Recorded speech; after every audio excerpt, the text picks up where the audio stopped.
Hi, everyone. I think I'm running this meeting today. Is that correct, Andrew?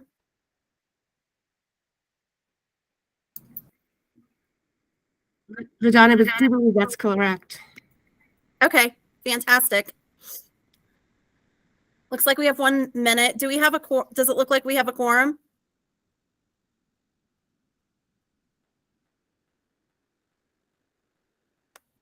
You see Sam and Candace.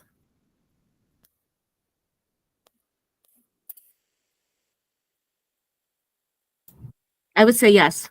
We have 5, correct? 2 for 5. James. Okay, I'm going to take your word for it and quit looking.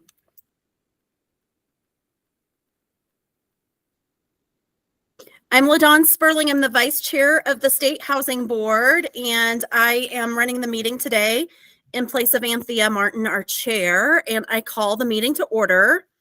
We'll start with Andrew. I think you have a couple of announcements to make.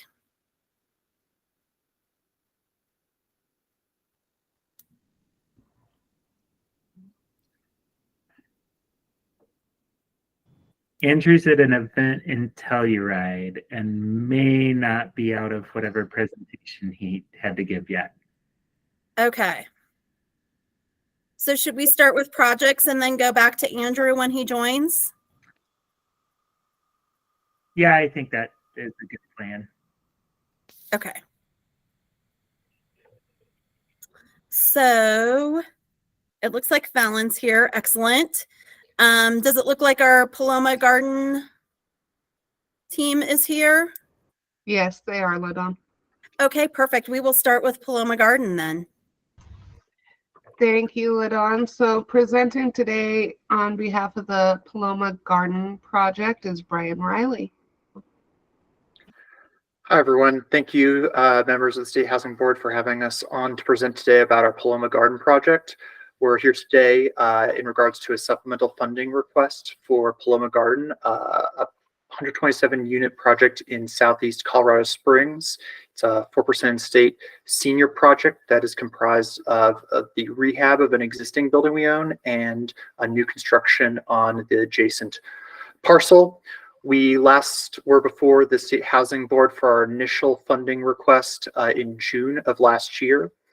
The project since June has encountered a couple time delays, namely with the HUD Radford Pratt conversion of the existing building that we own, and on the abatement and permitting side for the project.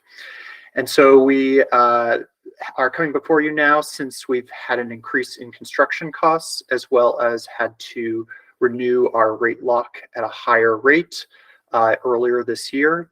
And we are coming before you to ask for a supplemental funding request of gap funds for this project.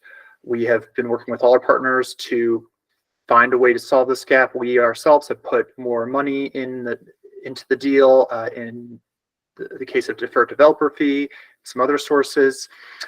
And we're here today to answer any questions you may have about that ask. I will note that we had submitted an ask for $1.4 million in supplemental funding request. The staff is referring $1 million in request. We do have a plan in place for that original remaining $400,000 in gap funds, which are coming from a couple different sources, one of which we did get HUD to agree to release more of the reserves that are associated with the Laurel Gardens project than we had anticipated. And then there's a couple other sources, small increase to deferred fee and some other sources that will fill that small gap remaining, assuming that we are funded the $1 million in supplemental funding request. Since we've been asked to keep it short, I'm happy to take any questions on this project. Do we have any questions from the board members? Sam. Thank you, LaDawn. Good afternoon, Brian. How are you? I'm good, thanks. How are you? Good. Just one question, or maybe perhaps two, I should say. In the write-up, it showed a TBD, which I'd assumed was to be determined gap of 400,000. Is Mhm. that the gap that you've now just kind of talked about that you think you've got filled? Yeah, since we were informed that we would be referred $1 million of the $1.4 million request, we've been working to solve that gap, and we believe we can solve that gap and reach closing here. Okay, great. Good work on that. It looks like your DCR was, fairly high. It looked like you could perhaps take on some additional debt. Have you guys considered that? We are going to take a little bit more debt on this project, but it doesn't solve that whole gap. Okay. Thanks so much. Looks like a good project. Thanks. Can't hear anything. Any other questions? It looks like N. Jackson. That is Nancy Jackson, our newest board member. Hi. Nancy Jackson. Okay. Can you Hi. hear me? Okay. Yes, we can. Okay. It's funny, my picture and my frame is frozen. My question is, and thank you for the presentation. And I know we need housing so badly. Is this project going to be rented to any particular demographic, or is this open to just folks who can't afford it? This is, if you're talking about beyond it being a senior, it's going to be all 62 Or plus. senior? It's Okay, senior, sorry. yes. I guess I missed it. All right. We read through so many pieces in the packet. I don't have everything open. So this is for seniors. Okay. That's what I wanted to know. Thank you. It was a particularly long packet this time. James. Hi, thank you, Ludon. Brian, knowing that this is in El Paso County, near all of the military bases around there, and with the governor wanting to have equity for all Coloradoans, I didn't see who the contractor is on this project, or if you've even hired a contractor, but has there been any conversation regarding workforce trying to get people in the neighborhood you're building around, of getting, trying to, hire local employees to help build this project? Absolutely. We do have a contractor on board who we're going to be signing a contract with soon, who has a lot of experience with both Section 3 employees and getting employees from the local neighborhood, as well as they have an MBE WBE plan to make sure there's a diverse base of subs. That's good to hear. Thank you. Any other questions? Okay, so we will go back to Andrew, if that's okay. I'm just kind of messing with the agenda today since Andrew has joined the call. Sorry, Andrew, I give you no time to join. I was not here. at Hello. 1 o'clock, so we're moving on. No, I appreciate I appreciate you getting on with it, because you're right. We have a packed agenda, and that's a little bit about my intro comments. That will be a common theme in the next, few housing board meetings, with the continued recommendations of awards for our transformational affordable housing grants, amongst other things. So a couple things I wanted to be sure I mentioned to you all. As a state housing board, at the next meeting, you all will need to formally nominate and vote for the positions of chair and vice chair. So that says so in our bylaws. So think about that as you prep for next meeting. And we can do that at the beginning of the next meeting in order to then set the agenda, and the kind of parliamentary procedure for that meeting, as well as the ones to follow. So just a heads up on that. And then secondly, we have a rulemaking hearing about, I think it is, I have codes and kind of our building code as it relates to tiny homes. The Division of Housing's Office of Regulatory Oversight is charged with setting building codes for manufactured structures that are residential, including tiny homes. And so this is a brand new area of regulation. So there will be a fairly involved public meeting and rulemaking process that you, the State Housing Board, are in charge of. And we have that scheduled for the May 9th meeting. That will be the first meeting in May. It will be in person. So at 1313 Sherman, both our regular State Housing Board, followed by the rulemaking hearing, will be in person. Please connect with Laura Kane or me with regard to travel for those from out of state, as we do reimburse State Housing Board members for their travel and have mechanisms for doing so. Please also reach out to us with any scheduling conflicts. But no, unfortunately and fortunately, that meeting will be a long one, and it will be in person, basically the whole afternoon, from 1 to 3 for the State Housing Board meeting, followed by 3 o'clock starting the rulemaking hearing. So just a heads up on that. And then to prep you all for what you'll be doing in terms of rulemaking at the next State Housing Board meeting on April 11th, part of the agenda will be training and background on code enforcement and what's to come. Mo Miskell, our Deputy Director, and I think Sam Albrecht, our Director of the Office of Regulatory Oversight, will team up to give you all, the State Housing Board, some training on the rulemaking process and the tiny home regulations that are coming up in general. So wanted to be sure I let you all know that. So Andrew, how much time do you think we need to allow? You said it starts at 3 o'clock. Do you think 3 to 5 is good, or will it take longer than 2 hours? That is what we have scheduled. It is a public meeting. And so anybody from the public who shows up, so we won't be taking public commented input online or virtually. So all public comment will need to be made in person. We are estimating that 3 to 5 time frame, but it may end up carrying over depending on the number of folks from the public who show up. It may be shorter as well. So everyone should plan on at least 1 to 5 to be. I think so. Yes, I think that's accurate. I know that in the past, Mo and his team have done a great job of stakeholdering these rulemaking hearings in advance, meaning giving a lot of room for both pros and cons to have their voices heard before these rules are proposed. So that sometimes takes a lot of the need for extensive public comment, though anybody is welcome. I don't want to be misconstrued by saying nobody should make their public comments, but our team has usually done a good job of receiving a lot of those comments in advance. Okay. I feel like tiny homes have a lot of interest, so it could be a while. Right. Yep.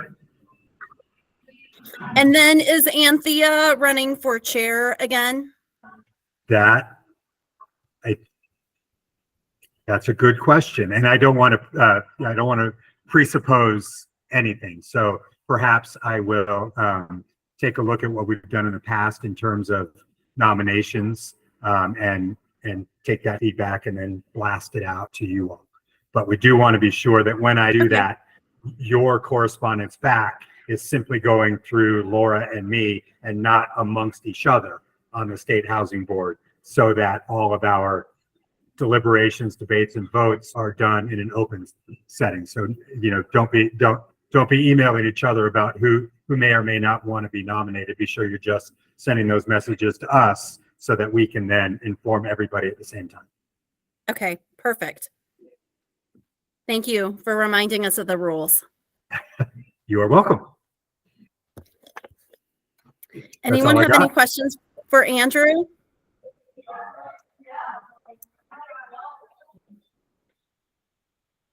Okay. Enjoy Telluride, Andrew. I'm driving home right after this meeting.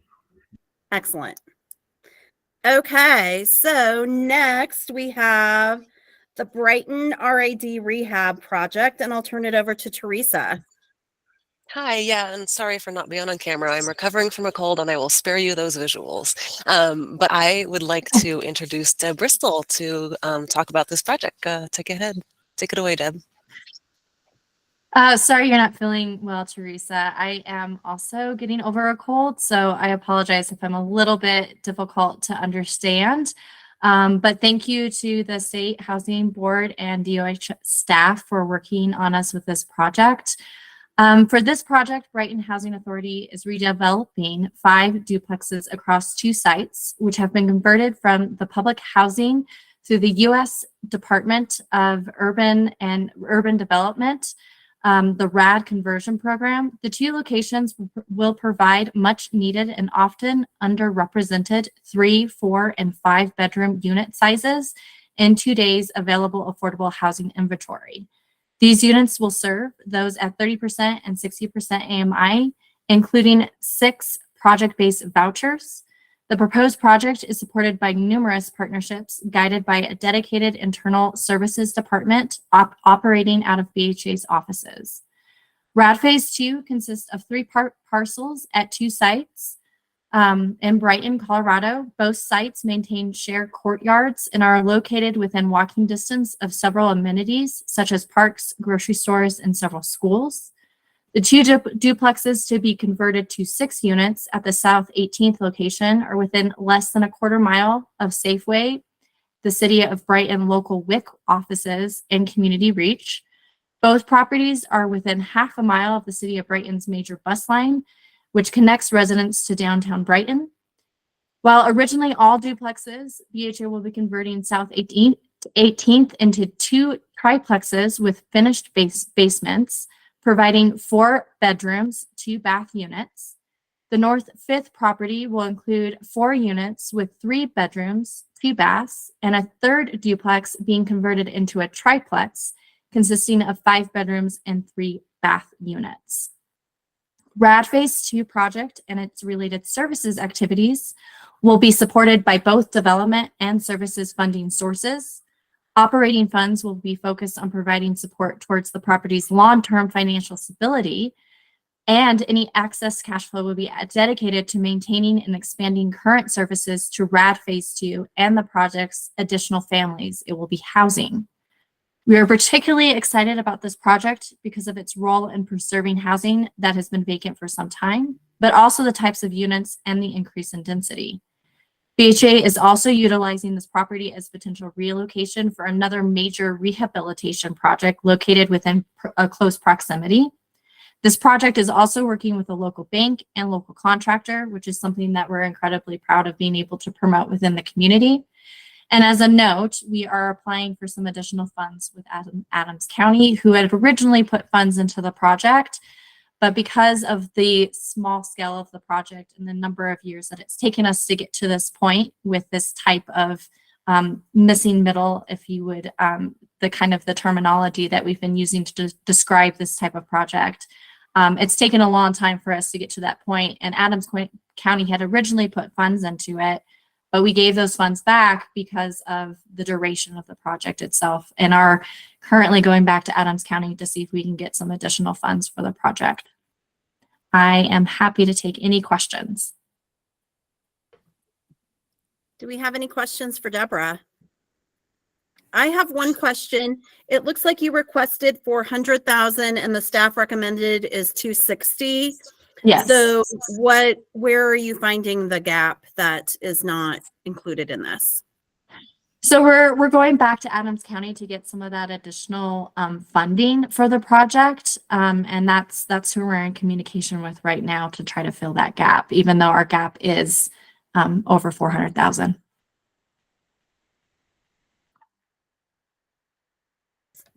It looks like James has a question.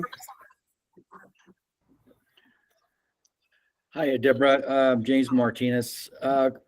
Question regarding demographics, right? I know in past projects, Brighton Housing Authority, do you like do demographics of the people that you're renting to, like employment? You know what their employment is, ages, family size, all that stuff. Do you guys keep that on record, or is that something that you don't do? Just so that I can clarify the question, you're asking if there's anything we do outside of what like our voucher program, like Section 8 requires us to do, or are you asking just overall, have we done like a demographic study that shows specifics? Is that Exact- the question? The latter, yes. You know, yeah, we are participating and partnering with a housing needs with the city of Brighton, and that's something that's happening in the year because we have noticed that there is a little bit of a shortage of data that kind of paints the whole picture for the Brighton community as a whole. When it comes to our projects in particular, we do have a close relationship with those tenants, and we are required through some program compliance guidelines to know specific things demographic wise. But we are doing a housing needs assessment that would include taking a good look across the community of what the housing situation is and the demographics that we serve. I hope that answered your question. No, it does.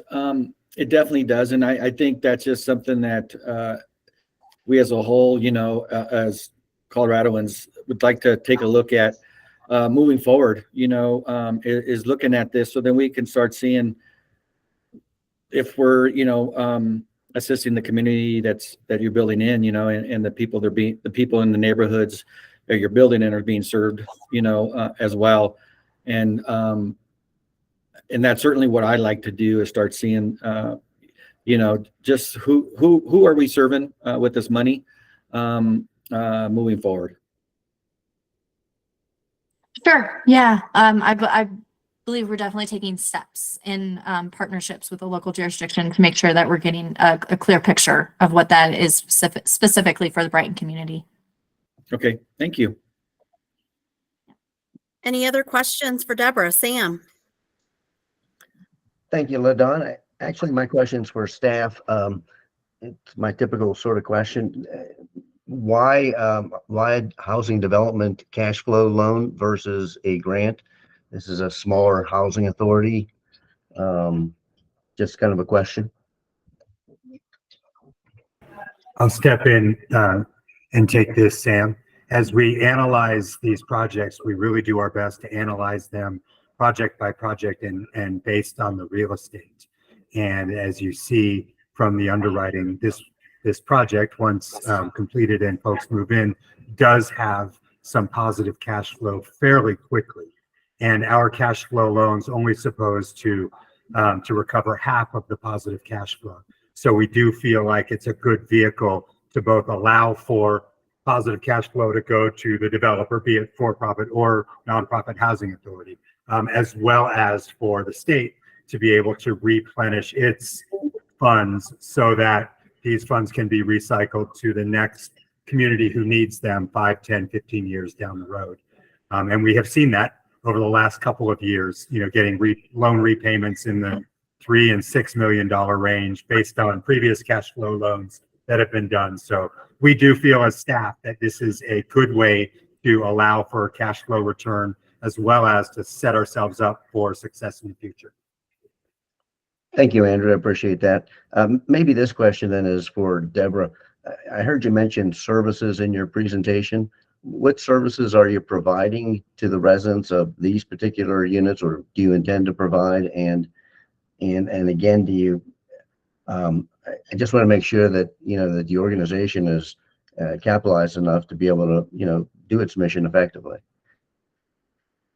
Yeah, so one of the things that we believe in at the Housing Authority is this holistic approach to our projects and to the community at large. So whenever, there's a couple of different ways that you can get funds for services. A lot of times they're funded through grants, but they're not always predictable and reliable. And here at the Housing Authority, we're trying to make sure that we're building a diversity of financial structure for these types of services to make sure that they're around for years and that there's some stability to them. So one of the ways that we can do that is helping rely on some of our projects to bring enough cash flow so that we can supplement maybe a year where we don't get as much grant funds because there's not, a particular a targeted program or project from a funder or from the federal government. So that can kind of go up and down depending on what the focus or mission of funders are on that particular year. So what we've tried to do is make sure that our projects, no matter what, can help support these services not just for the people that live in those specific units, but also for the community at large, because it also comes down to not only helping the individuals that live in the units, but also helping individuals so they don't have to come live in our units. It's really trying to equal out that demand versus supply. And we have to rely on our projects to provide enough cash flow so that we can fill those gaps when grants and other things may be going up and down on a yearly basis. And the programs that we give to our tenants and participants are food assistance, youth enrichment programs, career and college launch programs. We try to do a lot on the Housing Authority side to support our participants and the community at large. Right. Yeah, no, I appreciate that. So Andrew, I guess my question is, would the, if there's excess cash flow, would it be a permitted use to be able to fund some of those services that Deborah just spoke of? Well, we certainly feel like, the cash flow that is split and taken, and delivered to the Housing Authority can and should be used, however they see fit. In terms of us making a judgment on which applicant proposes to provide which services to their residents and which ones don't, that tiptoes a little deeper into us not only underwriting the real estate, but also the efficacy of each proposed service. There might be a service that one applicant is proposing that sounds great, but 4 years later, research might prove that actually may have been detrimental. We don't know that, and so to set aside future cash flow, we have kind of avoided that. With the exception of permanent supportive housing services, which are informed by our OHI division and best practices. Those we absolutely kind of endorse and underwrite. But others, we want to allow for some cash flow there, but not necessarily try to rank order one service over another. Really try to look at simply the real estate, as well as trying to balance our award amounts in a growing resource environment, but also an exponentially growing cost and interest rate environment, and trying to juggle all of those different interests. So I absolutely, understand what you're saying and believe that most, if not all, of our applicants are doing the right thing. But we also want to try and stay out of the value-based judgment on which services might be more or less important or worthwhile than others, and really try to stick to our knitting on underwriting the real estate and the cash flows. Okay, thanks. Any other questions? Okay, the next project is Rancho Creed, so I'll turn things over to Andrew. All right, to present for the Rancho Creed acquisition, we've got Don Melgaris from San Luis Valley Housing Coalition. And I'm sorry, Janelle, I'm probably going to butcher your last name, but Janelle Q. Cook from the Mineral County. Take it away. Hi, thank you for having us today. Thank you. Rancho Creed is the purchase and preservation of a 4-bedroom affordable, naturally affordable rental unit in a community that's in dire need. In the Housing Coalition's 30 years of offering affordable housing through other programs funded by Division of Housing, we've only been able to so far help one household in this community due to the lack of housing options. So this purchase will allow us the ability to help Creed in this housing need, and includes the ability to bring on up to 20 additional new units to the community in the next 24 to 36 months by partnering with the City of Creed and Mineral County. Janelle? Thank you. Andrew, it's cuckoo, like a clock. Pretty simple. I am the county administrator for Mineral County. Thank you for allowing us this opportunity. Mineral County recently participated in the Valley-wide housing study that was put on by the SLV Coalition. This study emphasized the need for more affordable and available housing for both a year-round and a seasonal workforce that includes, among others, the company of the Creed Repertory Theater, our seasonal business employees, and the buildup of employees that we have every summer in our regular businesses like the grocery store and hardware store. The greater proportion of our housing units in Mineral County are second and even third homes that are generally not available or affordable for workforce housing. This often leads to the workers commuting from other areas or no workers at all leaving our businesses short-staffed.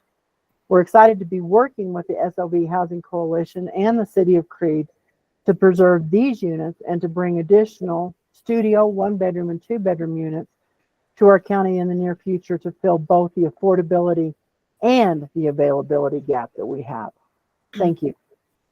So as you can see, this project will both preserve the current units and bring new units in the future that fits the needs of the community of Creed, a community that has not seen affordable housing investment from any funding sources in decades. And we sincerely appreciate your consideration of this project and are here to answer any questions you have at this time. Thank you. Any questions for the Rancho Creed team?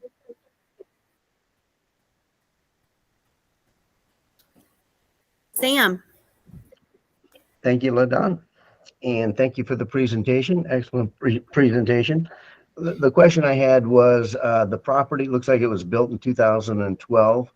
And it doesn't have any renovation costs in the budget that I could see. Are you planning to do any energy improvements or any kind of renovations? So this property was built with really high efficiencies already. It's all electric, great heating systems. Any minor rehab that might need to be done would be like some cabinet, some cosmetic repairs that will happen when we bring on the additional units in the near future. We'll do all that construction at the same time. Right. Thank you. And I also noticed that there's real estate taxes included. Is there any effort to get the organization exempted from real estate taxes in the future? So as a nonprofit, we could potentially apply for those, but Creed is a very small community. And so taking away a large chunk of taxes could hurt the community as well. So we'll be very strategic on that as we move forward with this project. A very excellent answer. Thank you very much. James. Hi, Don. What are the rental terms? Are they going to be 6 months, a year, 2 years, usually what you're looking at? So on this project, it'll be new for us. We're going to be a little bit flexible. We typically do a 1-year contract, but we also understand that this community has a lot of need for 6-month contracts. And because of the influx of seasonal workers. However, right now the project is completely full with local workforce that have been in there for several years. So that flexibility will come more with the new units in the future. Thank you. Any other questions? Okay, we're moving on to All Saints Apartments, and I will turn things over to Demetra to introduce the team. Hi, to introduce the All Saints Apartments project, we have Justin Raditz and Josh Russell. All right, good afternoon. My name is Justin Raditz. I'm the Executive Director, Vice President of Development for what we're calling it now Catholic Charities Housing. I'm kind of breaking some fun news here. Archdiocesan Housing, as you can imagine, it's a mouthful, and also we're trying to reflect the current ownership structure. We are owned, wholly owned by Catholic Charities, so we're now Catholic Charities Housing. But in any event, I'm really grateful for your consideration of All Saints. As you know, 63 units, senior housing to be developed on the South Federal Corridor, and in fact on the same campus of the Church of All Saints, which, for transit and retail and a number of other services, is really just an ideal location. I wanted to spend just a few minutes kind of highlighting some things that I think are unique for this project of note. First of all, obviously there's, industry-wide, there's a big push to use undeveloped or underdeveloped land that's owned by nonprofits, faith-based organizations, and so forth. And this is really an ideal case study for that. The Archdiocese of Denver has, a number of lots across the state, and this one really made sense to work on together. They're able to provide us with some really patient terms for the ground lease on this one, which allowed us to get the rezone and process, a couple of other entitlement things, and just really working through that process with a patient seller, so that we could design the project that we needed rather than the project that we could fit under time constraints. So that, I think that was a really big asset here. And also, again, we're utilizing land that's right on that busy federal corridor that otherwise was, some grass and some dirt and not really being used or planned for much of anything. So this is really I think a big value add for that site. Another thing I want to note about the location, though, is that Catholic Charities Housing, we own and operate another 270 units within effectively a quarter mile of this site. So we've invested tens of millions of dollars on this particular corridor. We own a 200 unit senior and disabled project just about a block and a half away that has pretty rich services packages within the project, as well as pretty rich package of activities. And then just down the road from there, we own a family project called Mount Loretto, which is 70 units serving larger families. Again, a pretty robust activities platform over there. So, not only is the need great in that area, but we also have a strong presence, which is going to really allow us to create, opportunities of scale there, both in terms of resources and activities and lots of different ways to kind of share ideas and share things amongst the properties, which is not insignificant, as operating these properties, and any way that we can find a better path to providing what our residents need is definitely very useful. So, again, I think we've done a good job of understanding the data, the market study data, the need for 30% and 40% units, as well as balancing it out with, some 60s to really serve the need there. Unfortunately, the need is extensive, so we could build, 10 more of these projects and still have some additional need. But I think 63 units is the right project for this site, for this corridor. Allows us to really demonstrate the proof of concept for it. We've got a great team working with Josh Russell at Medici. Many of you know Josh held my position for 10 years, so it's really interesting when you get to work with a consultant that sat in literally your chair, the exact same chair for about a decade. A great, very well-known general contractor who's done a number of projects for us, including the renovation of the Golden Spike Apartments just a block away. They just finished up a $10 million renovation for us. So they were able to knock that out of the park, and that was an in-place renovation. We're talking about new construction here, so this one should be a pretty easy project for them. So we're happy to get into anything that you want, of course, but I think those are a couple of things that we wanted to point out that maybe don't jump from the page of the application, but we think are pretty important to this project. Any questions?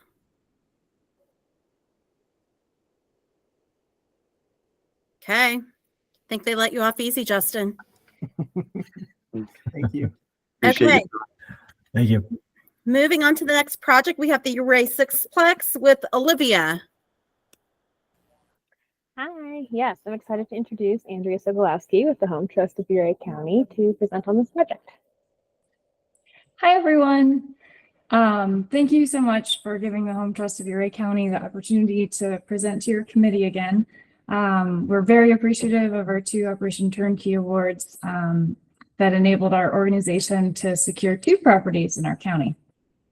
My name is Andrea Sobolewski, and I'm the Executive Director of the Home Trust of Uray County.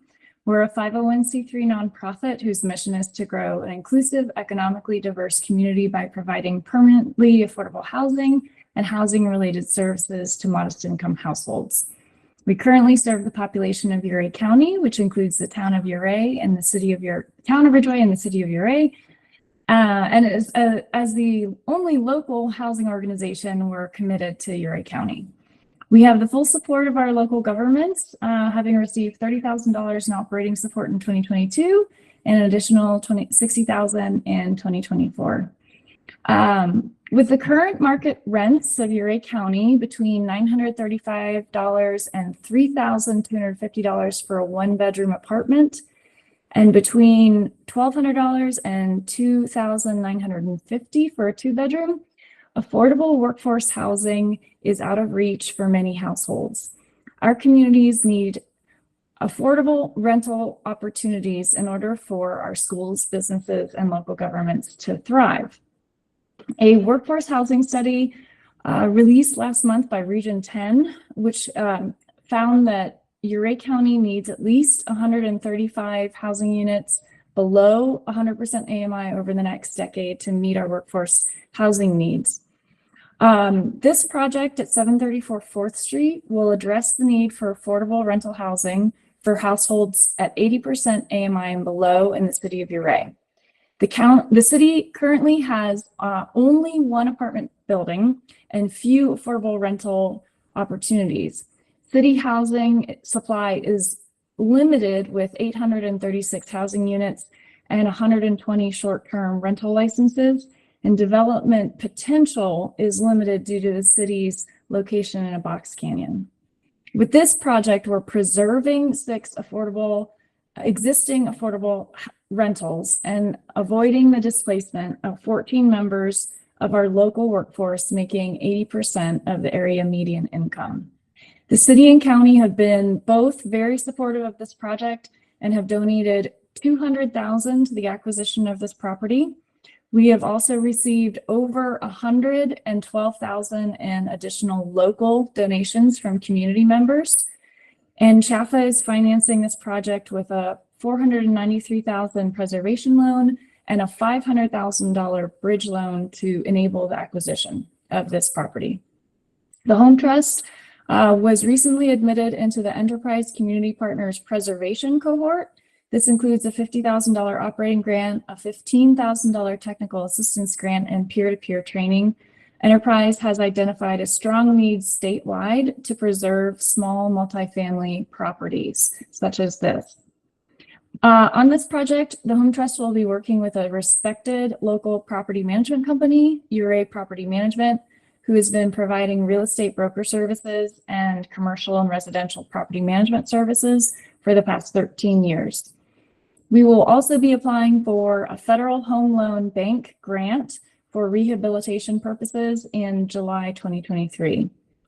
We have great community support and local government support for this project, but we need an additional $350,000 to bring this project across the finish line. Small multifamily property acquisitions in rural resort towns are expensive and financially lean long-term. Though we are able to acquire this property for $243 per square foot, in order to not displace the current tenants, we must keep the rents well below CHAFA's rent ceilings. And so this necessitates substantial grant funding for the acquisition. This project may be small compared to projects in larger communities, but it will have a meaningful impact on our county's needs for affordable housing. The communities and businesses of Ouray County need these affordable rental opportunities, and our organization will work diligently with our partners to bring this project to fruition. Thank you for your time and your consideration. Any questions?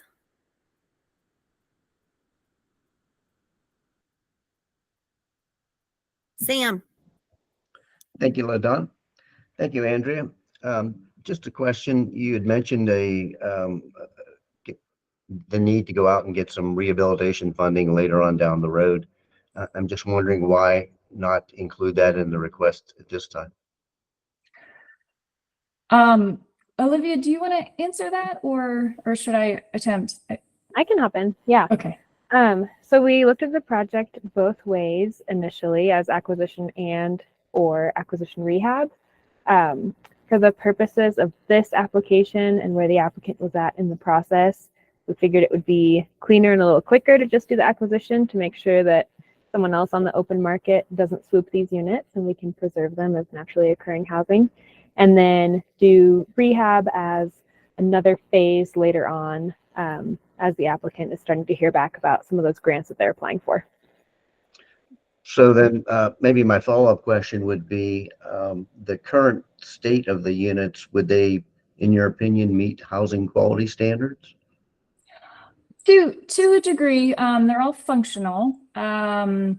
Some need a little work, particularly 2 of the units need some work on the kitchen cabinets. They're looking a little rough. But in general, the building, the units are functional. But what we're looking for mostly is to do some upgrades. This building was built in 3 phases from 1972 to 1983. And so a lot of the things, the cabinetry and the carpets are from the 70s and 80s.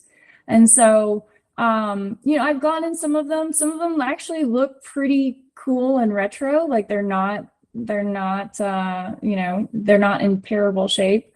So it wasn't something that we felt was like the rehabilitation wasn't absolutely necessary tomorrow. So we felt like we could take some time and apply to the Federal Home Loan Bank for funding for rehab, and then do it in a way that is that doesn't displace the tenants or upset their lives too much. Sure. Have you done any environmental testing? You mentioned the project was built in the early 70s, which for me says the possibility of lead-based paint, asbestos, and other kind of contaminants. Have you guys looked at those? So we have a lead and asbestos assessment scheduled for, I think, 2 weeks from now, the week of the 10th. And so, what they find is we will have to address if they find anything. And that is It looks like something that Olivia has something to add. Oh yeah, Go thank ahead. you. Thanks. That's something that we talked about as well during review. So that's a condition of approval as well on this project as we move through the contracting process to make sure that everything's good to go. Yeah. I wish there was some way to give staff some flexibility of approving some additional funding to take care of any kind of emergency needs. I don't know if that's possible, Andrew or Olivia, what your thoughts are. That we haven't considered that. Do want to take a look at this project and the level of funds that were recommended, on a per unit basis, a little higher than our standard already. Certainly recognizing all of the factors that have been brought up in terms of Ouray County, City of Ouray, smaller county, not as many sources. I would perhaps want to take that under advisement, see where essentially the inspection comes back, and then staff does have the ability to increase the award by up to $100,000 without going back to the State Housing Board, kind of on a staff basis. So perhaps if needed, we could avail ourselves of that. Yeah, I just don't want us to be, using our funds to maintain people in an unhealthy condition if we have the ability to rectify it. Absolutely. And, as Olivia pointed out, we aren't going to sign any contracts or disperse any funds without knowing these things. So perhaps once we know what we're dealing with, we can then consider whether or not there may be additional resources needed and work with the applicant. Yeah. And Andrea, I appreciate the effort you guys are giving it down there. I know it's a tough place to do affordable housing. Yeah, thank you. It's a challenge, but it's with folks like Olivia and Andrew, and we're making it happen. So, Any other questions on this project? Okay, so we're moving on to the Transformational Affordable Housing Grants projects. Andrew, do you want to say anything? Read your mind. I do. Thank you very much, LaDawn. We are very excited to present these first round of recommendations for award for our transformational affordable housing grants, or TAG grants. Staff have been working very hard since even before the first applications came in at the end of December. And so we're now, ecstatic to be able to present these. These were the result of what we called our first TAG rodeo, where all of the initial applications from January 1st were discussed by staff, vetted, and those that were ready to be recommended, you'll see here in just a moment. I think that was 8 out of the initial 24. As we emailed the other day to all of our applicants, the remaining 16 were not declined. They are still under consideration in review by staff and will be reviewed along with 41 additional applications that we received by that February 1st deadline. So you will see this process play out, over the next couple of months as we review another batch and then present recommendations to you all. So without further ado, because I know we have a lot to get through, I will kick it back to you to get these applicants introduced. Great. Thank you for the update, Andrew. So this is very exciting. So Natalie, I'm going to turn things over to you with Crossroads for the very first transformational affordable housing grant presentation. Thank you, LaDawn. It's my pleasure to introduce Jeff Finnes from the Loveland Housing Authority to discuss the Crossroads project. Thank you, Natalie, and thank you, board. We consider it an honor to be the very first applicant that gets to present. But we really appreciate your consideration of financial support for this really unique, innovative, and transformational affordable housing project. The opportunity to purchase a little over 40 acres provides just a tremendous opportunity to address really the entire continuum of affordable housing needs.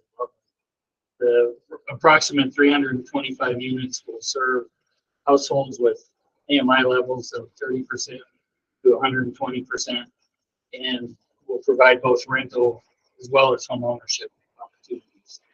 The Loveland Housing Authority, we believe, is the right person to lead this team, and it definitely is a team. It starts with Crossroads Church that we've worked with for several years to put this project together. They see the need and the vision, and most important, are willing to sell us this parcel at about a $2.5 million discount to make the project feasible. But other partners that will build out their respective products alongside the Housing Authority are Loveland Habitat for Humanity, Impact Development Builders, and Mission Homes. As you know, all have their own unique projects and processes to address their individual products. As for the Loveland Housing Authority, we're really proud of our excellent development track record. Most recently, we developed a 14-acre neighborhood similar to this, but much smaller, in partnership with Loveland Habitat for Humanity, that ironically also started with the church that donated land. We've also developed Marisol, a 30-acre affordable age-restricted neighborhood that is a complete neighborhood. And then, of course, about 1,000 LIHTC units that really are bread and butter. We think we're up for the task. This is just an opportunity that probably won't come back around, to be able to consider developing an entire affordable neighborhood. And so with that, I think I used up my 90 seconds as well as Eric's, and I'm happy to answer any questions. Any questions on this project?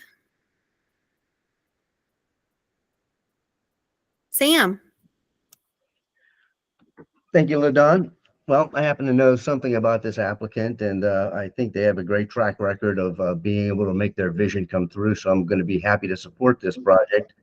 I had one question. I noticed in the write-up, Jeff, that there was about $2.7 or so million in water that was not funded as part of the request. Is that the total amount of water that's going to be required for this project? for all the That have equaled the amount of water on the deed restricted part of the property. Okay. And to address the bigger concern, now what do we do about water? Since we submitted our application, we have been fortunate enough to be able to buy some water rights at well below market, about 50% the market price, which will help. Hopefully we can offset the rest of it. If not, we've talked to our partners that will absorb that. Great, thanks. I guess for the board, I would just like to say that water is becoming a huge issue especially in northern Colorado. I'm sure other parts of the state as well.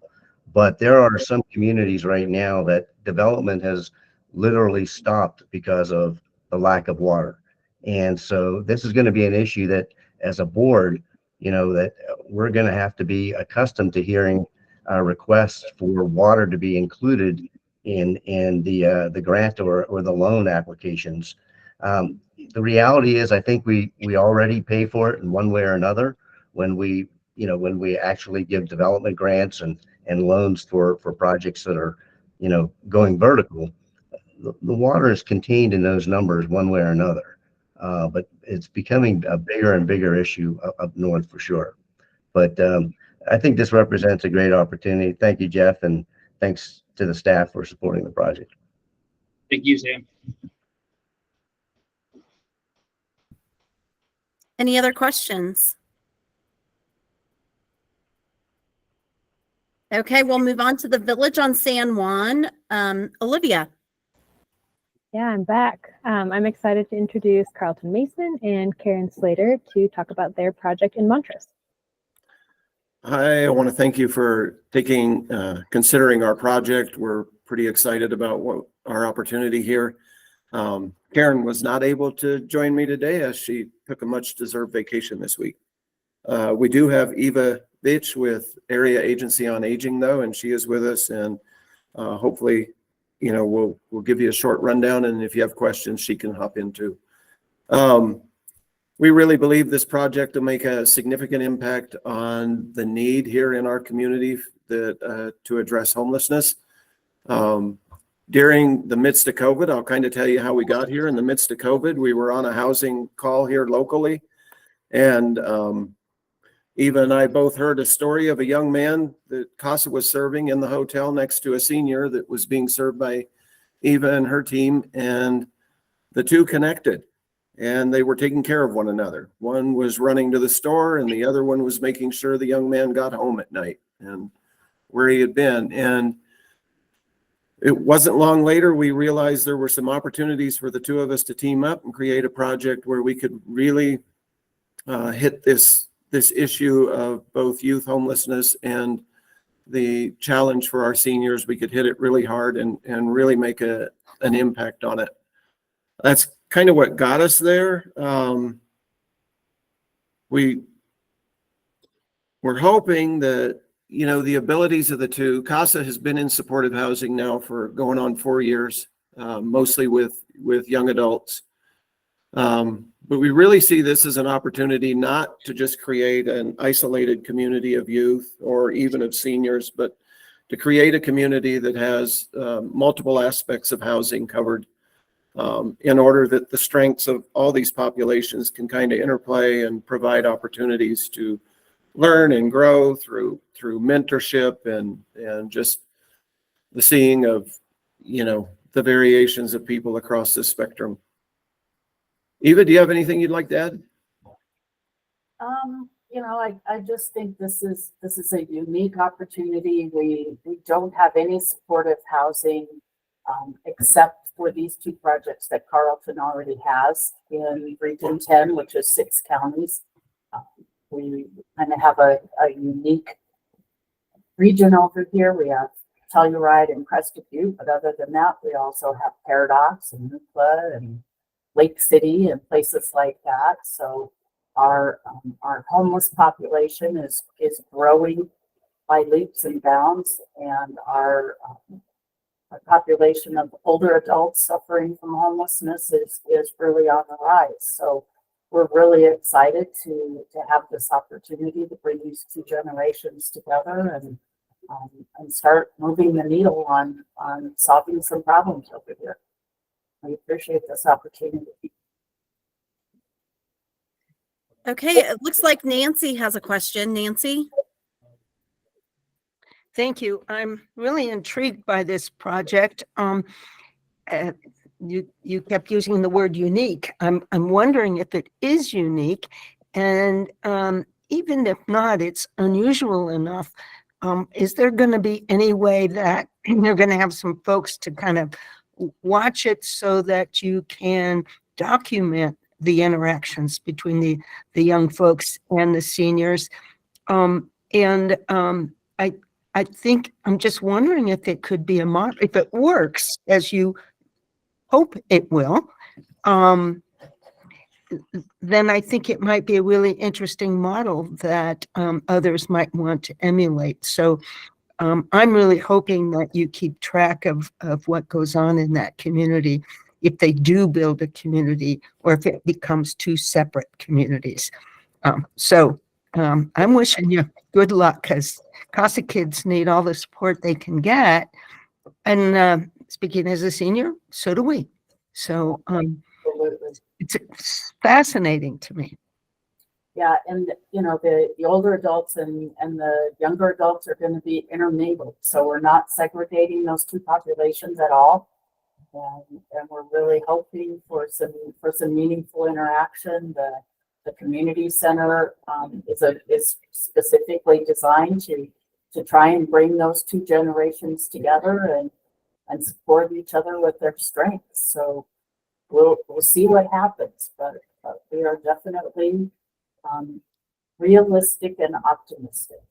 So just if I could continue, do you have then, will there be like a program manager that kind of helps facilitate that process? So over the past 3 or 4 years, CASA has developed a pretty strong case management team. We have 2 therapists on staff. We have property management on staff. We have, slowly just built our intervention model, and along with that, we have a good bit of experience tracking even additional outcomes like involvement with mental health, involvement with healthcare, emergency room visits, involvement with law enforcement. We do track all those types of things. We also track employment. This past year with the 18 units we had employment rate of, I think, like 92% of our youth had been employed for around a 7.8 months average. So we have really worked hard to create a model for intervention that would meet the needs of the youth. And I think while the needs on the sides of the seniors are different, perhaps, I believe that the youth actually could provide some of that, maybe address issues like loneliness or isolation or lack of mobility that really wouldn't cost anybody anything and gives a young person opportunity to serve. And we'll also have intensive case management on site, at least during the daytime hours, and a lot of behavioral health support on site. So yeah, there'll be a lot of opportunity to see what's going on, watch the interactions, encourage the interactions, and those kind of things. Well, it's a really interesting idea. So I'm going to be watching to hear about this. Thank you. Yeah, me too. A lot of people are watching. Any other questions? I would just like to say Carlton's first project inspired CASA of Jeffco Gilpin to look into doing a project, and I was part of that early on. And so Carlton is breaking ground and inspiring people across the state. So good work, Carlton. Thank you. Candace just said, I love this project integrating seniors and youth. Good job in the chat. Okay, if we don't have any more questions, We will move on to Voodoo Apartments and Shirley. Hi, everyone. I am pleased to introduce Lance McDonald and Scott Robson from the town of Telluride to present this project. Okay, thank you very much, Shirley. We appreciate the audience here with State Housing Board today. I'm Scott Robson. I'm the town manager here in Telluride. And this is Lance McDonald, Director of Affordable Housing for the town of Telluride. We'll be brief here, but wanted to give you a quick overview of what's called our Voodoo Affordable Housing Project. Voodoo is a little bit of a unique name. It's an old name that was given to our former youth center that was on this site, and then an art center. And now the site is ready for its next life, which will be affordable housing.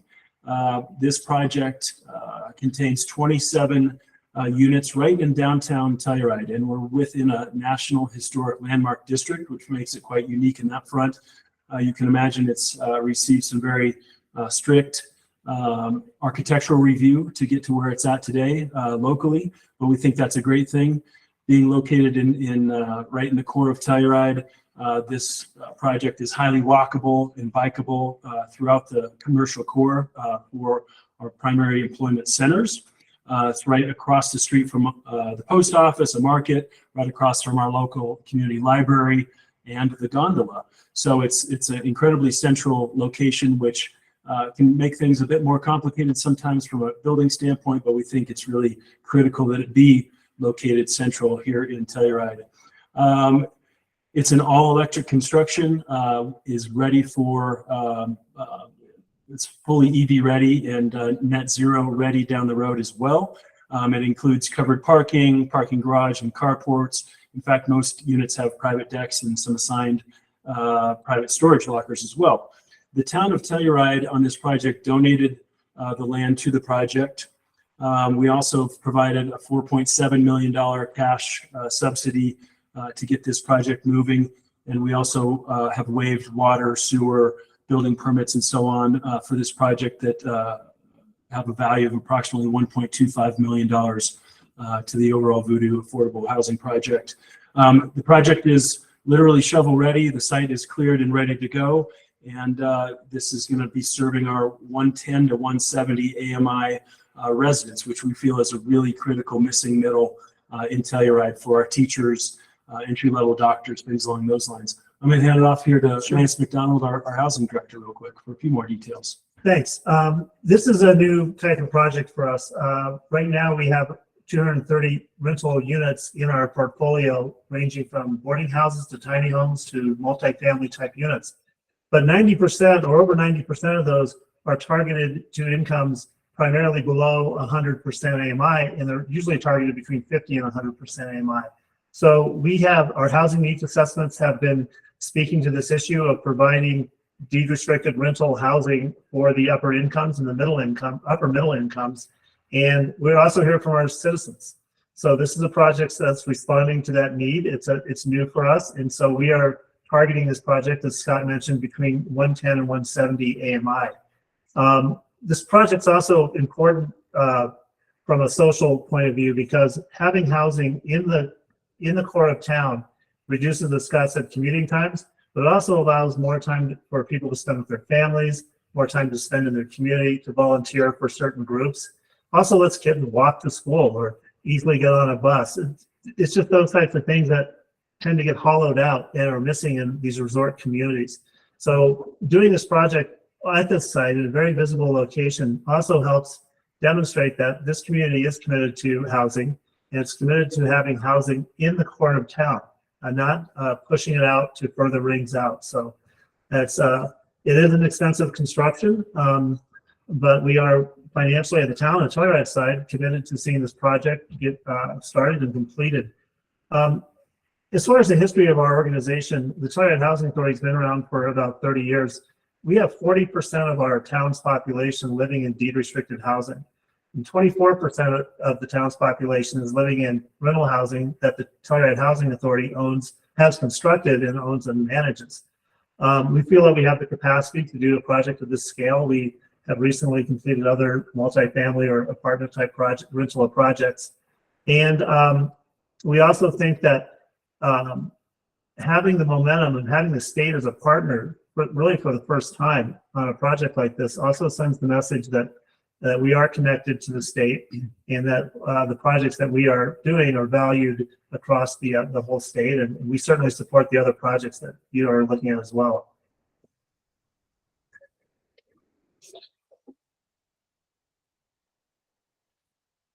With that, we would just open it up to any questions you may have. Or Great. Do we have any questions?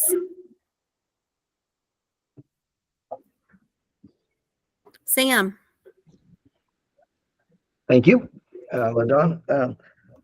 Gentlemen, you spoke about the housing needs assessment that you recently completed that kind of gave rise to this project. I guess my question is that was the AMI that this project is targeted at the largest unmet need group in the community? I cannot answer that specifically in terms of whether it was the largest group. I do know that the housing needs assessment identified needs across the whole spectrum. And so, you know, while we continue to have considerable need at the below 100% AMI, it was also identified that it was new for us to start identifying this upper category as an actual need. I think that was more the result of the 2018 study. Okay. The project looks like it's being funded with tax-exempt bonds, but not private activity bonds. Is that correct? Yes, it's a revenue bonds. Right. And is there no requirement with those types of revenue bonds to assist households under the 100%, or are you allowed to kind of define that yourself? The only restrictions in the bonds are if in the event that the banks would have to take this project over, they would take that project subject to having to rent it to folks that are working in the area, in the R1 school district, at no more than 170% AMI. Okay. Thanks. Other questions? So my question is, what did you do as far as public involvement in getting community buy-in for this project, with it being right so close to downtown Telluride?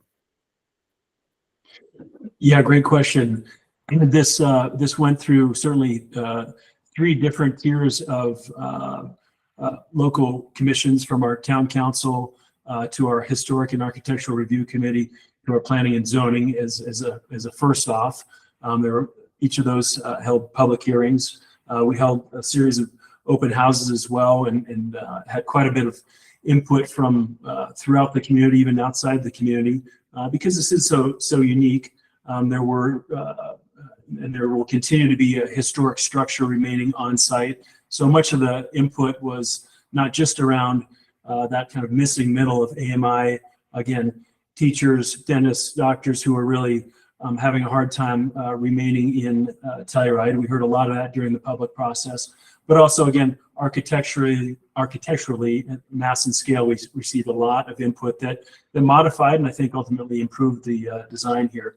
We did quite a number of outreaches and public discussions, also translated into Spanish, so we captured that segment of our community as much as possible. It felt like this has been one, if not the most kind of robust public input processes for a structure in town that the town of Telluride and the Housing Authority have worked on. So it's a great question. You know, also in 2004, we did a Telluride Affordable Housing Strategic Plan, which identified potential sites for future affordable housing, both lands that we did not own and lands that we did own. And this site has been on that list since 2004. We've been checking the boxes in different parts of town, building different projects, and this was the council finally gave direction to go forward with that affordable housing project on the site. It was interesting. We went through a very, as Scott said, robust design review process because we are in a National Landmark Historic District. And it was interesting. Most of the public comment, in fact, I would say almost all, was the building shape is too big or things like that, but we love housing. It's not about housing. You know, they were basically saying that the design didn't fit in and things like that. And as Scott said, these projects improved through our local review process, even if it's not really apparent at the time. Thank you. I just know it was probably a lot of effort to get this far. So good work. It has been. Thank you. Okay. Any other questions? Okay, we'll move on to the Whetstone project, and that is Olivia again. I'm back. I'm here to introduce this time John Cattles and Kathy Pagano from Gunnison County. Thanks, Olivia. Hi, all. I'm Kathy Pagano, and John Cattles is here sitting next to me, but not in my screen view. Thank you so much for having us. Gunnison County, we have requested $10 million from the Transformational Affordable Housing Grant Program. That funding is to be used to develop and install the horizontal infrastructure for approximately 231 affordable housing units just south of the town of Crested Butte. We've seen, similar to many other mountain communities in the state, substantial increases in housing costs and land costs in the past 3 years. Our 2016 housing needs assessment and the 2021 market update to that have identified the need for close to 1,000 units in Gunnison County to catch up and keep up with demand. This project would be the largest affordable housing project ever developed in Gunnison County and would be transformational for the Crested Butte area because it would allow the community to house many of its employees and essential community members, including teachers, plumbers, plow drivers, municipal staff, and others. The project will be transformational in that it will create a variety of housing types and opportunities at multiple income levels to address community needs at a variety of life stages. We expect that the total project, including land costs, horizontal and vertical infrastructure, will be upwards of $100 million. Gunnison County, we've interviewed a number of experienced affordable housing developers and determined that it's critical that we address the horizontal infrastructure in order to be able to finance and develop the project. Without the support from the Division of Housing for this grant funding, financing the project will be a significant challenge and may delay the project substantially, and may also require that we increase income thresholds or AMI categories for the housing. The more funding that we have, the greater ability we have to serve residents at lower income levels and develop a financially feasible project. The TAG grant will provide a significant and transformational impact to the community and provide a foundation to build a financially sustainable project that meets the county and state goals. The cost per unit is a worthy investment, we believe, and will also support a sustainable revenue model that enables the county to be in a stronger financial position to develop and support affordable housing in the future. The Whetstone project will be a transformational housing development in the Gunnison Valley that creates stable, secure housing and a community and economic resilience. And we're happy to answer any questions that you might have. Are there any questions for Kathy? Sam? Oh, I automatically said Sam. Sorry, Nancy. Interesting. Okay. In view of what we were talking about earlier about water, I don't know what the condition of water in Gunnison County is. I know it's pretty mountainous and there's some rivers there. So is that an issue for you, or has that been all taken care of? Yeah. So Sorry. my apologies. There's a feedback going in. I'll move my side. Okay. Sorry about the feedback. We had our computer issues. Yeah, I'm John. I can answer that question. So yes, water is an issue, as everywhere in Colorado. And that's one of the reasons that what we're intending to do is extend water and sewer services from Crested Butte to this site. Crested Butte does have sufficient water supply to handle this growth, and they're even considering things like, reduced flows for climate change, and they have a number of different sources for their surface water. So they have a very resilient system, and we want to be able to utilize that resiliency to support our project. That is a higher cost than if we were trying to support this with on-site wells. But we believe in the long run, it's a better product and a better strategy for this site. Yeah. Now I'm echoing. I don't know why that's doing that. I'm just thinking that, this is going to be an issue across Colorado. And I was wondering why why this development was going to be so close to Crested Butte rather than Gunnison. And now I think I understand there might be just some really practical reasons for that. Yeah, I think there's other reasons as well. We have developed other projects in Gunnison on our own. We actually have one that we finished in the last 12 months, and we have 2 more that we're working on right now. And we haven't been able to accomplish as much near Crested Butte. So we feel like there's a deficit there that we're trying to address with this project. And we're really trying to locate people close to their jobs. So having them live and work in the same place so that, so many of the other applicants have talked about the need for letting, being there for their kids' school performance or, running across town to their job instead of commuting, 45 minutes or an hour, particularly in the winter. So we're really trying to address both populations in our community and build more housing in the city of Gunnison, but also in the town of Crested Butte or near it. As this is an editorial, I don't know if it's appropriate, but as a Colorado native, all I can say is, oh my gosh, Colorado is exploding population wise. So, all right, beautiful, beautiful part of the country. Thank you. Thank you. Any other questions? Sam? I didn't want to disappoint you, LaDawn. Thank you. I thought I saw you reaching for your hand raise button out of the corner of my eye. Yeah, it's, you were just foretelling the future. That's all. So looks like a very aggressive and large project. How many acres is involved in the project? It's approximately 15 acres. Okay. And have you looked at what the timeline for the build out is and what the ultimate price tag for the build out is and where all the funding comes from?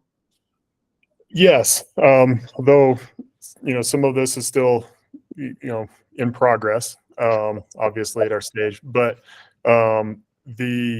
we expect to begin the horizontal infrastructure and the first stages of vertical infrastructure in the summer of 2024, so next year.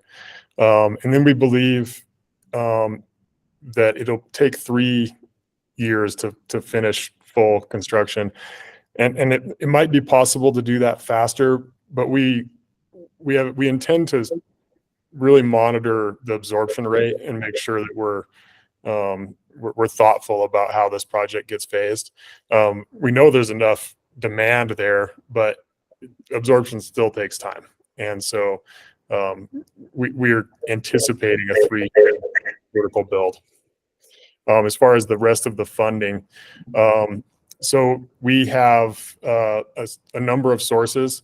We do expect that we will use tax exempt municipal bonds or COPs. We're kind of looking at various options along those lines. We also are currently interviewing developers, and many of those have proposals with long-term equity positions. So we're looking at that as well, and that's just a couple of pieces in this capital stack. We actually do think that there's a portion of this project that may be a good fit for a LIHTC, a small LIHTC project. So we're also looking at that. I want to understand how that might fit into the project. At the same time as this is happening, and you can't see it on the screen here, but we're also redeveloping the intersection directly adjacent to this. And that was an intersection that had to be redeveloped. It was already on our list before this project was contemplated. And with this project, it's absolutely necessary. So we're solving 2 funding problems at the same time. We have to do a major highway improvement at the same time as this development.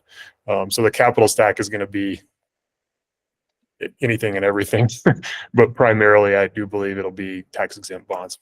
Right. Well, thanks for that. And do you expect to be able to get the density? It looks like it's about 20 units per acre then.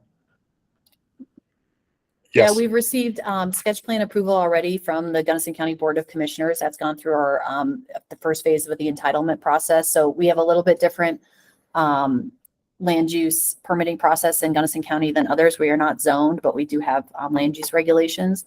So it's similar to a sketch plan or conceptual approval in a zoning process, but we now need to provide the final engineering detail and documentation for that final plat approval. And that will be forthcoming once we select a development partner and kind of, get a more final plan in place. Right. Okay. Thanks so much. It looks like Andrew had something to add on this.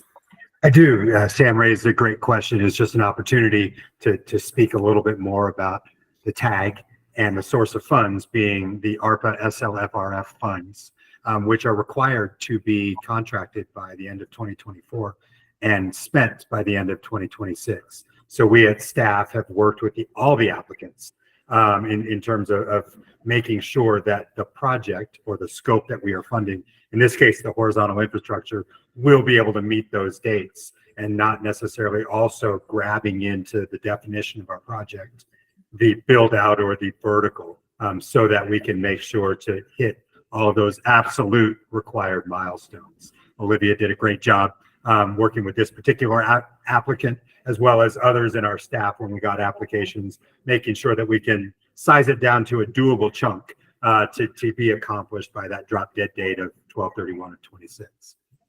Thank you, Andrew. I think that's a critical piece of information. I appreciate that. Okay, so I had a question and I was looking for the info on my iPad when I mistakenly called on Sam. If I remember right, this project had some aspect of home ownership in it. Could you talk a little bit about that? Do you know how much of it will be home ownership opportunities? Yeah, we are anticipating a home ownership aspect that's about 10% of the project. So it's a pretty small piece. And that has, I think there's two reasons for that. Most of the projects that the county's attempted in the past have been home ownership projects. And we think there's still a need for that, but we don't have enough rental projects, and we know that there's a greater need for that. So that's one side. The other part is, in this interest rate environment, we feel like that's a really difficult thing to ask. And if we can find a way to get this project done and the county retains ownership of rentals, we always have the ability to roll that into some sort of an ownership opportunity if we feel like the community is ready for that, or the need has for the rentals has been maybe ameliorated somewhere else. So we just really feel like that puts us in the most flexible position. But beyond that, there's actually the county is really doing our best to develop our own portfolio of units that we hold in our county housing authority, to try to, over time, develop a revenue source and a self-sustaining model for maintaining and building more housing as we go forward. And so we intend to maintain a strong ownership position or equity position in this project as really a big next step in that process. It's not the first step. We've got several units that we own now. We're building others currently that will be fully owned by the county and operated by our county housing authority in collaboration with the regional housing authority. And then this would just really be the next step that's a much larger step in that same path that we're on, that we really feel like over the next decade or two really starts to put the county in more of a position of sustainability toward addressing this need, and not always in the reactionary mode that we've been in the past. Great, thank you. Any other questions? LaDon, I saw a comment in the chat about the amount of roads and could we offer maybe more multimodal? And I just wanted to comment on that. John mentioned the intersection project that we're working on. We have a variety of really large projects that are kind of tied together but separate related to this. So as part of that intersection project, we're looking at a multimodal underpass. There is a trail connection across the street. There are regional bus transit stops on the highway at this site. So we're looking for that connection opportunity. We're also working on a multimodal trail plan from the town of Crested Butte to Crested Butte South, which is a subdivision 8 miles to the south of this that would also connect this development. So we are also working really hard and diligently with the town of Crested Butte on those multimodal connections. We feel like the layout of the roads works best for the community and bus service and other things, but we are really conscientious about that multimodal connection. Great, thank you. Okay, so moving on to Mother Teresa Place, and it's Olivia. Yes, I'm excited to introduce Sister Karen Bland and Beverly Lampley to present on their project Mother Teresa Place in Grand Junction.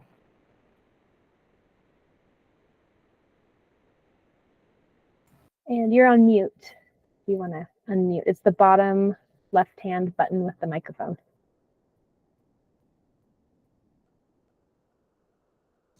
Now, can you hear me? Yes, you got it. Okay. Thank you for considering. I'm on the telephone too.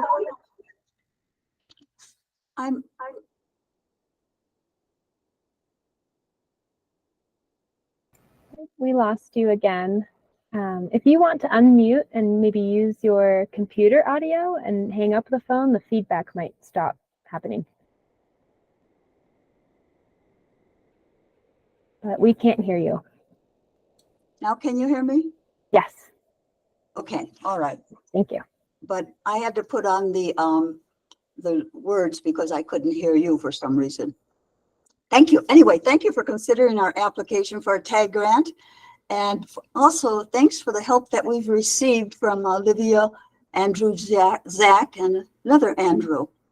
I always start out by talking about the meaning of Catholic outreach because it's Catholic in the true sense of the word. Anyone can serve and anyone can be served. So we have support from more than 50 churches in this valley, and of course, from all kinds of businesses and people maybe who don't even have a connection with a church. Mother Teresa Place will be our 4th housing development. For the other 3, we've never carried any mortgages, and we hope not to be able to do it for this one. It will be 40 apartments, 1-room bedroom apartments, and it does say, talk about space in the in Mother Teresa that is not an actual apartment, and that space is space to be used by the residents for community gathering space, an exercise room. Most of our residents will be owners of bikes, so we are even including a bike area where they can fix their bikes. It will be supportive, permanent supportive housing. It's for the chronically homeless, the most vulnerable among our population, ages 50 to 80 most likely. These residents will have 30% or less of the AMI. Many of them have income of only $700 to $800 a month. They're currently living in their cars and sheds and tents on the street. And so we hope to at least be able to help 40 people change their living space. Is there a need? Coordinated entry showed us that there were 500 people on the entry list. There's a less than 1% vacancy in Mesa County for all types of housing, rental housing. And the Housing Authority has a list of over 2,000 people. Those are persons, of course, of various levels of income. The location is downtown where we have our other developments. We have 63 apartments in 2 sites, St. Benedict's and St. Martin's. The apartments are fully furnished. We'll cover operations, and there will be services for all of the residents for case management as well as mental health services. We have received support from the city for $1 million from one of their grant funds, and also they have paid for all of the costs of acquiring the land, which has gone up so considerably in the last 2 years. We have over $5.5 million in donations from the people in this community, so there's certainly a lot of support for this. we're asking for $4,706,000 from a TAG grant. And only once before have we received any DOH assistance for construction, and that was for our last 24 apartments. We have over $500,000 in donated professional services, and we had a gap of $1 million, and so we were asked to pursue a bank loan, which we have done. Any questions?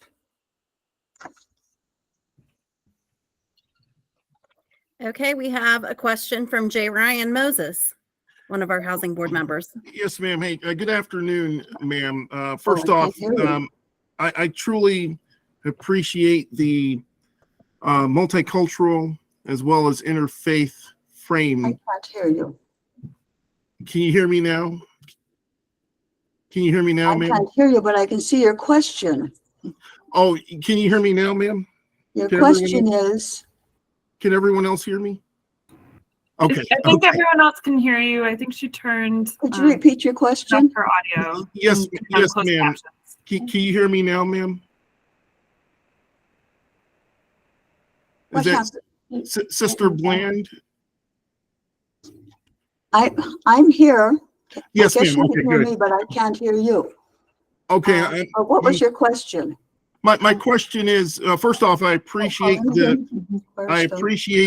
way you framed your presentation from an interfaith and multicultural perspective. I don't have the number. That's fantastic. Interfaith and multicultural. Yes, ma'am. I think that's fantastic. I think it represents the best of our normative values of our country. My question is, you alluded to, I think it was $1 million. $1 million as a requirement for professional services. Well, here's that I the think phone. that you've received a loan for, if I'm not mistaken. So my question is that, do you have a way of providing or accessing mental health Olivia? services for your Can you give me that phone number again, please? occupants?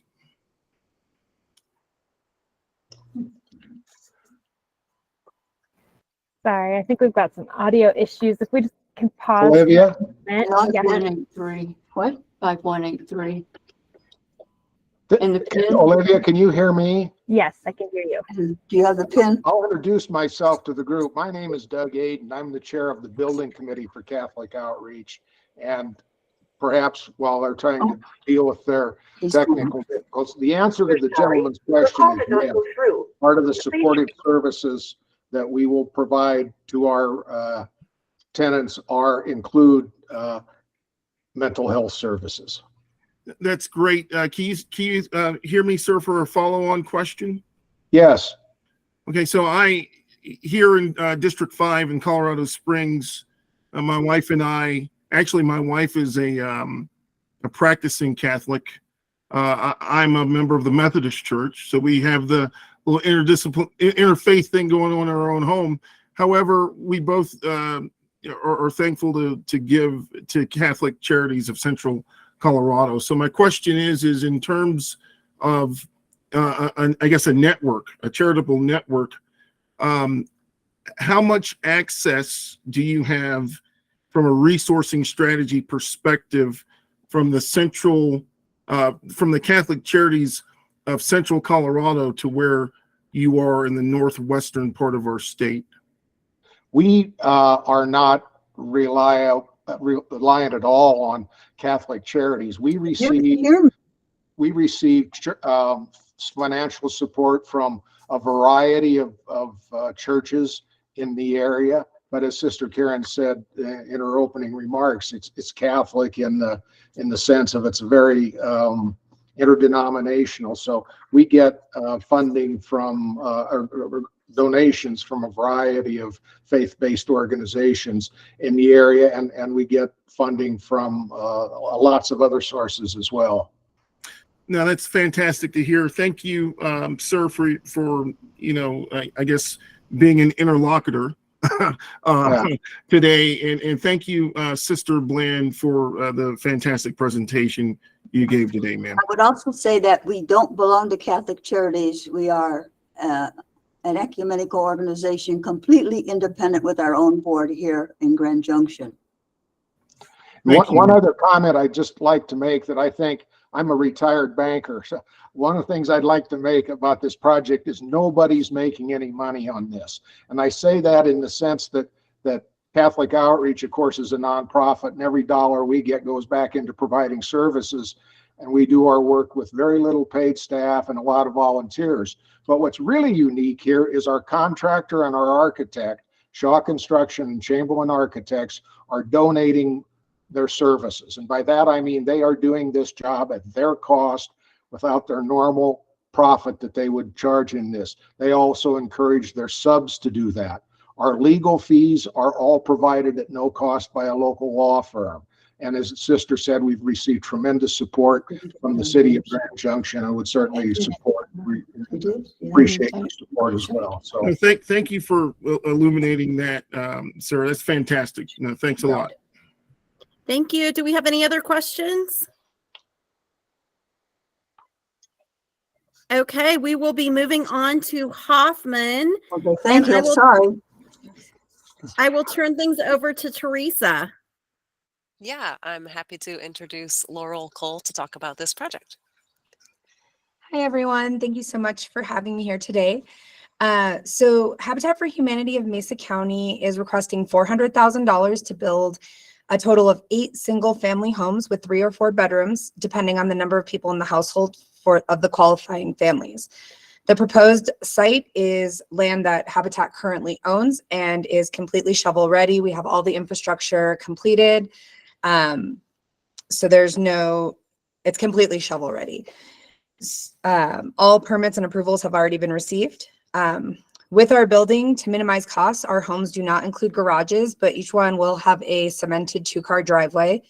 The homes are designed based on the lot dimensions, and they're typically 1-story homes that are designed to be energy efficient based on Energy Star ratings. Anytime a homeowner applies, we build the house to their specifications. So if they have any accommodations, physical accommodations that need to be accounted for in the building process, we work that into each home as needed. This funding will allow us to double the number of homes that we build in this coming year. Typically we build 4, so this would allow us to double the number of homes. This funding, layered with additional revenue and other funding sources, will transform not only our organization, but also the lives of twice as many people in Grand Junction. We also are expecting that once we demonstrate our capacity to build at this higher rate, that we will be able to continue to increase the funding that in our community, so that we'll be able to continue to build at this higher rate over time, and then be able to expand as we move forward to help meet the need of housing in our area. There's an increasing need in our community for affordable home ownership opportunities. As Sister Karen mentioned, housing in Mesa County is needed along all the different types of housing.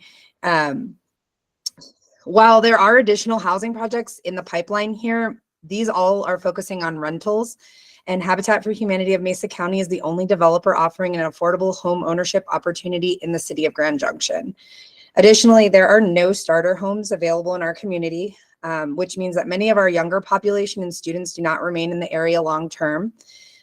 Habitat's offering a chance for residents to remain local and help increase our workforce population. Our workforce is desperately in need of housing. Our applicant pool is made up of teachers, nurses, medical assistants, and other workforce professionals. We serve applicants in the 30 to 80% area median income, or in other words, our area's workforce. Last week, we were lucky enough to close on a home for the Martinez family. Sheila works at St. Mary's Hospital, and her 2 sons were living in the basement of a home where a total of 11 people were living. From homeless to homeowner, she was able to move along the continuum of housing here, using resources in the community to help her get back on her feet. Now, Sheila is a proud homeowner, and they each have their own bedroom for the first time in their lives. The opportunity afforded to Sheila and her boys will not only change their lives in the present, but provides the chance for intergenerational wealth building and a way to stop the cycle of poverty through home ownership. In closing, I just want to thank everyone for the consideration for our request and emphasize how this funding will transform not only our organization's capacity, both immediately and in the long term, but as well as the lives of twice as many people as we're normally able to serve. Does anyone have any questions? Questions for Laurel? Sam?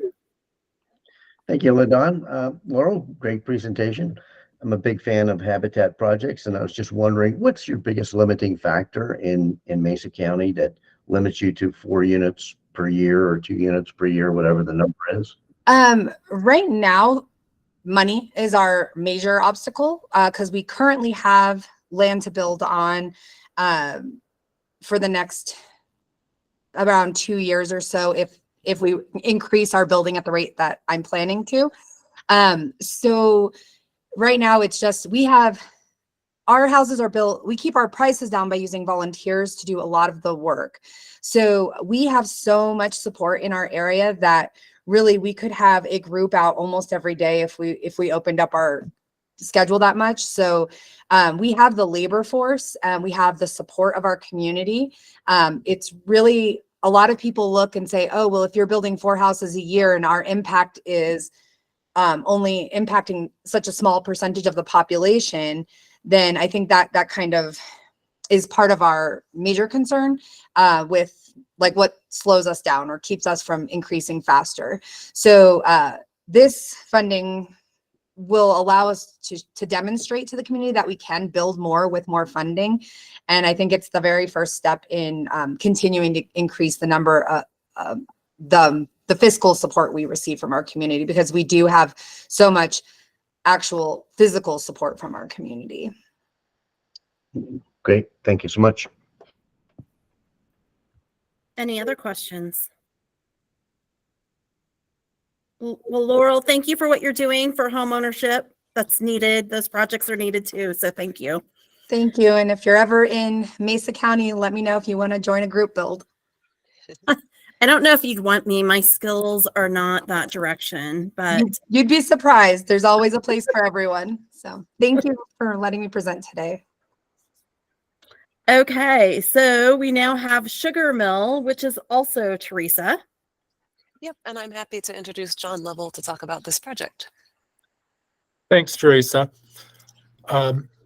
Habitat is growing here in the Longmont area. We actually serve all the way from Estes Park on the north side down to Dacono Frederick Firestone. So about 40 miles as the crow flies. This project is for 12 units in 6 duplexes. Those units will serve families between 30 to 60% AMI.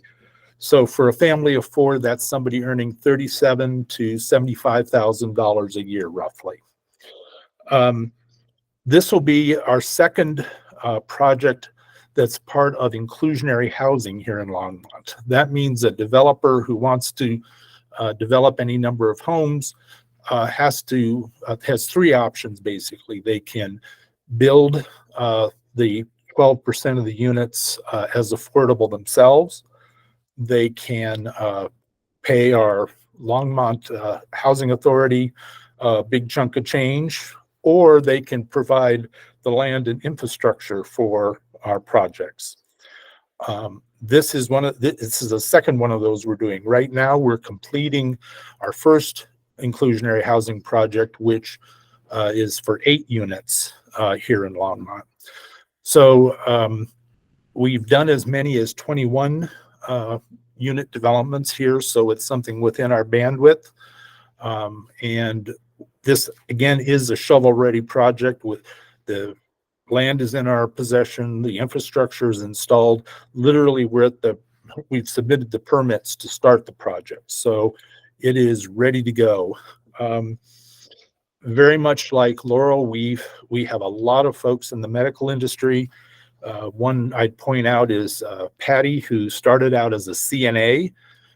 Because she had stable, affordable housing, she was able to go back to school herself, became a licensed practical nurse, and then eventually a registered nurse.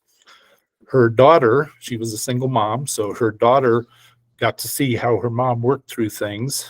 She graduated from CSU and is now proud owner of a regular market affordable home. So that's the kind of transformation we love to see at Habitat, both in terms of the mom as well as the kids in the family. So we're looking for $720,000 to get things moving, going vertical on this project. And an important distinction here is these homes will then be permanently affordable going forward. They become part of Longmont's permanently affordable housing stock. So while the family is gaining equity in their home as they pay their mortgage, they in turn will be able to, they'll be deed restricted to sell to someone else at the 60% AMI level, 30% of their income going to their housing. So that's kind of the story. I would love to take any questions you might have. Fantastic. Any questions on this project? Doesn't look like it. Thanks, John, Thank you. for what you do for homeownership as well. So the next project is 3rd Street Eagle, which is also Teresa.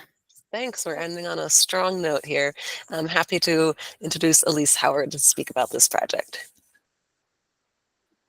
Okay. Thank you so much, Teresa. Thanks for all of your support as we went through this process, and thanks to all of you. Last but hopefully not least, and I'll try to be quick so we can get everybody off the phone. I appreciate your patience. Good afternoon. My name is Elise Howard, and I'm the Development Director for Habitat for Humanity Vail Valley. Habitat Vail Valley serves Eagle County along the Eagle River Valley. So if you can picture Vail Pass on the east and Dotsero on the west, sort of along the I-70 corridor, that is our service area. And I'm just really excited to be here today to share a little bit about our 3rd Street project. We have built just over 100 homes in that area since 1995 is when our affiliate was started. Affordable housing, in particular, affordable home ownership, is one of the biggest barriers for Colorado's mountain regions like Eagle County to support resilient, economically vital, and vibrant communities. Our workforce wants the opportunity to own a home in the communities where they work. In order for the workforce to commit to our communities for the long term, they want the stability and the opportunity for wealth building that homeownership provides. One example of this is the Sandoval family, who purchased their Habitat home in Gypsum, actually, in December of 2022. Andy Sandoval grew up in the Aspens Mobile Home Park in Avon, and his wife, Allie, just down the street in Edwards, or down the road in Edwards. Andy is a police officer for the town of Avon now, and they have 2 small children who they really want to raise close to grandparents, extended family, and in the community that they grew up. Before the Habitat opportunity, the Sandoval family was living in a cramped 1-bedroom, and they were really considering moving away to find an affordable place to live. The opportunity to purchase a Habitat home has allowed them to stay in the community, and it allowed the Avon Police Department to retain a really important member of the local police force. As I know so many of you are aware, in Colorado's high country, we have seen a doubling of home prices since 2015, with the average home sale price in Eagle County now above $2.4 million. We are experiencing an acute labor shortage across all industries and all skill levels, and there's really nothing affordable for our workforce, including teachers, first responders, and healthcare workers to purchase. A recent report from Land Title shows a steady decline in home sales under $500,000 in Eagle County, from a high of 838 in 2012 to a low of just 98 last year in 2022. Habitat's 3rd Street project provides a solution with 16 permanently affordable for-sale homes. The project is shovel-ready, and we've received all of the necessary development approvals from the town of Eagle. All 16 homes will be sold to qualified buyers earning between 35% and 100% of the area median income. The project is supported by key community partners, including the town of Eagle, Eagle County, and the Eagle County School District, who donated the land to us. The homes will be modular construction from Fading West, a local manufacturer out of Buena Vista, Colorado. The homes are all electric. They're net zero ready. This project is truly transformational for our community, as it's allowing Habitat to triple our home production in 2023. Typically, we've been building around 8 homes a year, and this year with this project, we'll be able to do 24. And 24 affordable for sale homes for our community really feels like something to celebrate. And I think similar to what Laurel echoed, we're really hoping that this opportunity will kind of launch us to the next level of home production and help us continue from there versus, you know, going sort of back to where we were before this opportunity. So thank you all so much for the opportunity and for all your hard work. I know it's been a lot on all of you to get these grants sort of organized and out the door, and just super grateful for the opportunity to share our project with all of you. Thank you. Any questions for Elise? Sam? Thank you, LaDon.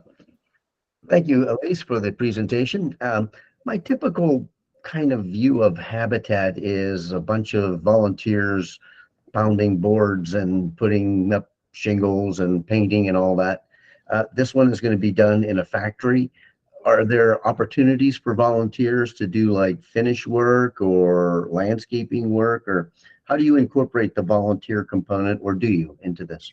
Yeah, I think that's a really great question. I think the volunteer component is something that's pretty core to who we are as Habitat. And I guess I can speak from our board of directors and stakeholders. It's something that it's very important to them that continues. I think it really brings the neighborhood together and just creates a very a cohesive, you know, our homeowners have to go on and live side by side for years and deal with all those things you deal with your neighbors. If it's a parking headache or I need a stick of butter, you know, you have both sides of it. And so I think the modular is going to help us build faster, but there are quite a few site-built components that will allow for volunteers. And then we also have a restore, which I think a lot of habitats in Colorado have. And so there's also volunteer opportunities at our restore. And so I think that's a really great question.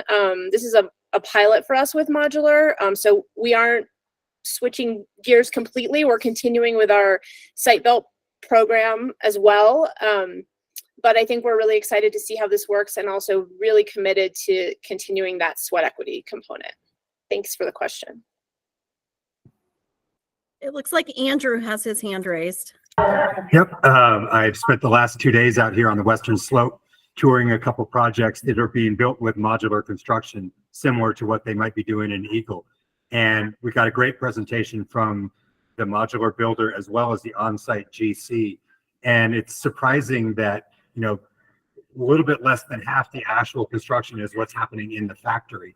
Once the boxes, as they call them, get to the site, as Elise highlighted, there's lots of, you know, of things that can be done, you know, with volunteer hours to, you know, bring the cost down, to involve the homeowners and the community. So there's still quite a busy beehive of construction folks on site once the boxes get delivered. Any other questions? Okay, Elise, I do think that's something to celebrate. So Thank keep you. celebrating. Thank you. Well, first of all, I'd like to say a special thank you to Natalie, Olivia, Shirley, and Teresa, and everyone else with Department of Housing who spent the time to look through the transformational affordable housing grant applications. You had a heavy lift, and we appreciate the work that you've done to bring all these projects to us. Okay, so now we need to vote on the projects. That was the last one, correct? I didn't skip anyone. Nope, that was the last one. So do we have a motion to, first of all, do we have any, does anyone have any conflicts? I didn't hear of any ahead of time. Okay, so we can just vote on these as a slate. So do we have a motion to approve the projects as presented? So moved. Okay, Sam moved. Do we have a second? I second that. Was that Monique? That was Thank you, Monique. Okay, all those in favor say aye. Aye. Aye. Any opposed? Great, projects approved. Congratulations, everyone. Thank you for your time, Housing Board members. I know this was an extended meeting and we did go longer than the agenda. So thank you for hanging in there with me. Thank you. Meeting Ladon. adjourned. Thank you all, everybody. Thank you, everybody.